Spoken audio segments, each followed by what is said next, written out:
চিকিৎসকের পরামর্শ ছাড়া অ্যান্টিবায়োটিক ব্যবহার না করতে প্রান্তিক পোলট্রি খামারিদের প্রতি আহ্বান জানিয়েছেন মৎস্য ও প্রাণী সম্পদ প্রতিমন্ত্রী সুলতান সালাউদ্দিন টুকু।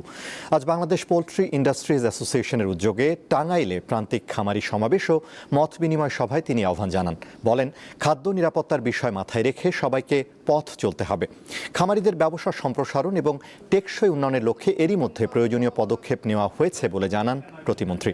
এই শিল্প যাতে আরও এগিয়ে যেতে পারে সে লক্ষ্যে অ্যাসোসিয়েশনের সাথে বসে প্রয়োজনীয় পদক্ষেপ নেওয়া হবে। অনুষ্ঠানে অন্যদের মধ্যে উপস্থিত ছিলেন প্রাণী সম্পদ অধিদপ্তরের পরিচালক বয়জার রহমান, বাংলাদেশ পোলট্রি ইন্ডাস্ট্রিজ অ্যাসোসিয়েশনের কেন্দ্রীয় কমিটির সভাপতি মোশাররফ হোসেন চৌধুরী, মহাসচিব এম সাফির রহমান, জেলা প্রাণী সম্পদ কর্মকর্তা মোহাম্মদ উসমান গনি।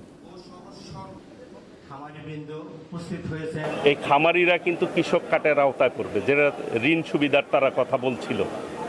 অবশ্যই তারা যাতে ঋণের সুবিধা পায়, মানুষকে সচেতন থাকতে হবে যাতে করে এই শিল্পটি আমরা টিকে রাখতে পারি এবং মানুষের যে চাহিদা, প্রোটিন চাহিদা, সেটি পূরণ করতে পারি।